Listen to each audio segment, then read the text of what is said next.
Sometimes a single phone call can change everything. Ron Hadfield, the editor of ACU Today magazine, received a phone call on the afternoon of March 1st, 2016. When Ron answered the phone, he had no idea that he would become a pivotal part of one of his stories. It's a story that brings two strangers together and saved one's life.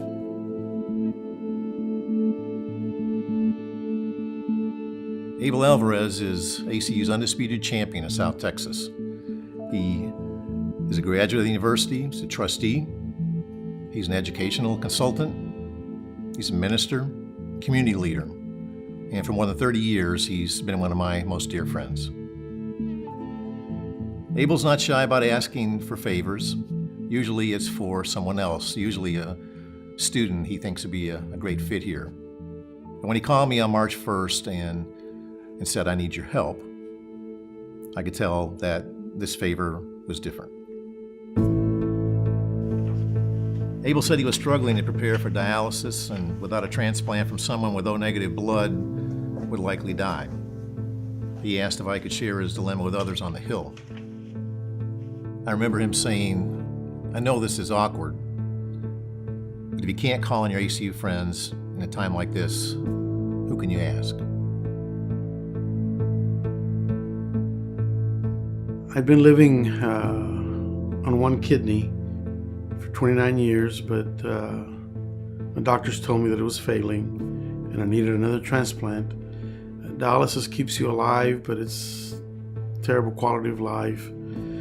And it dawned on me that maybe the ACU community could help, and so I reached out to Ron. Part of the problem was that I had a rare blood type, O negative, and so the odds were really stacked against me. And so I knew I wouldn't make it, and my doctors were telling me that I just didn't have much time. On March 2nd, Abel's story was posted on the ACU Today blog and shared on ACU's social media. Some 500 miles away in Allen, Texas, Greg Hendrix, the father of one of our students, was completing his morning devotional and asking God to help him find ways to go deeper with his faith.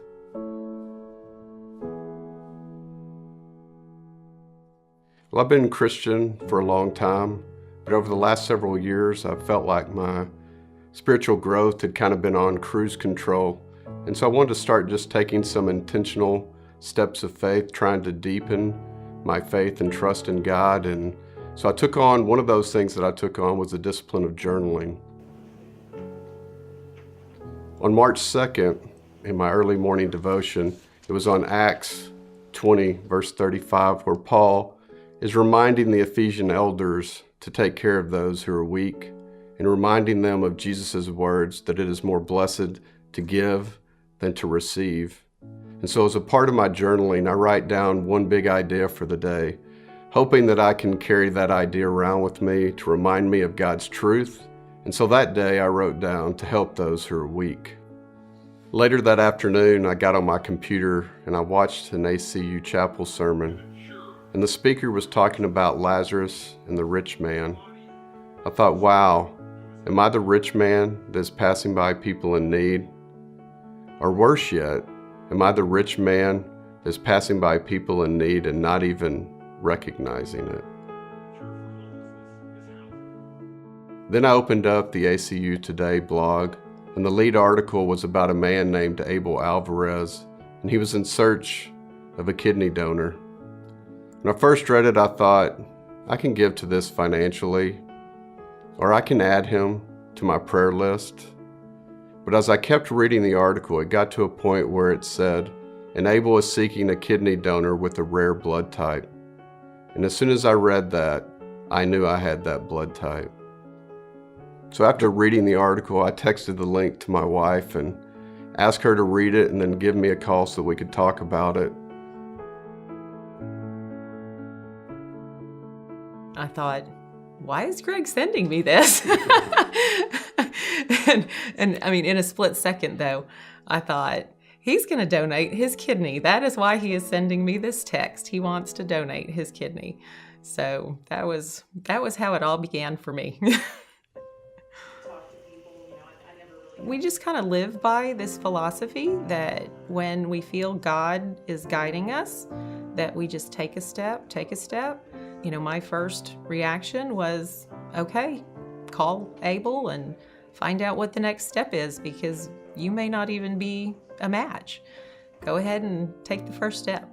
So I didn't worry, I didn't get concerned. I just thought, you know what, if this is of God, then he's gonna make it all right.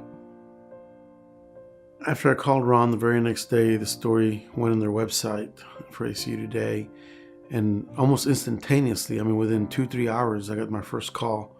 And over the next few days, I got more calls, and eventually it would be a total of 7 donors that weren't just willing to donate, but that had my red blood type, which is O negative.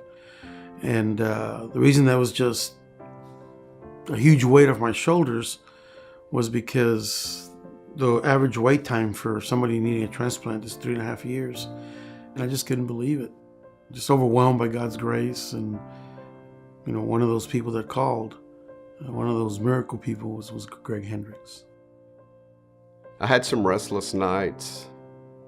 As quick as the yes was, it was immediately followed by fears and what ifs.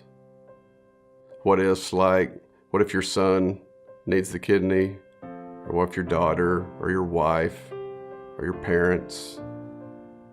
What if you die as a result of the operation? But despite the fears, I knew this was God inviting me to say yes to something that I'd never thought about and that was a little uncomfortable for me.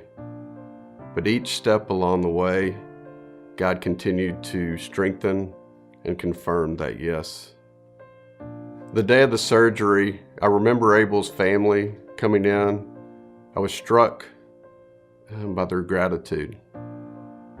By the gratitude on his kids' faces, his wife. One of his brothers came up and gave me a big, huge bear hug with tears in his eyes and said, "You're one of us now." It was more of a joyful time than it was an anxious time. And it just felt more like a party and not a surgery. The long story is that I had a lot of ups and downs. That's not typical, but it happens. At one time, it was really depressing because I thought after all, you know, after people's generosity and everything, I was told, you know, this kidney's dead. It didn't work. Body rejected it. And it was just this overwhelming darkness. And I just couldn't believe it. But then just like we read in the Bible, that overwhelming darkness turned into just incredible joy, because I went back to San Antonio and they were able to put Humpty Dumpty back together again. Personally, my faith was deepened. Our faith as a couple was deepened. That we've got truly a more tangible knowledge of who God is. And God gets all the credit and the glory for this story. I don't really like the label hero. I don't see myself like that. I just see myself as more of a new creation through Jesus. I just happened to be journaling God's truth. I heard his voice. I knew it was God's voice. And I knew this was an opportunity to say yes to something that was bigger than myself, and that God had his fingerprints all over this.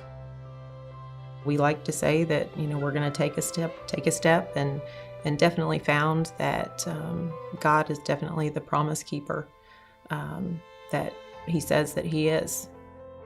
We read so many wonderful stories in the Bible. When God opened the Red Sea for the Israelites, when he shut the mouth of the lions for Daniel. And we believe that. We believe that's true. But somehow we don't believe that God acts in our lives today like that. And my being here today, I believe, is a miracle. This story is a great example of why I'm so proud to be part of the ACU community. You see, we're a community of faith that listens for God's call in our lives. And there are so many stories that connect so many of you and make Abilene Christian a special place to be.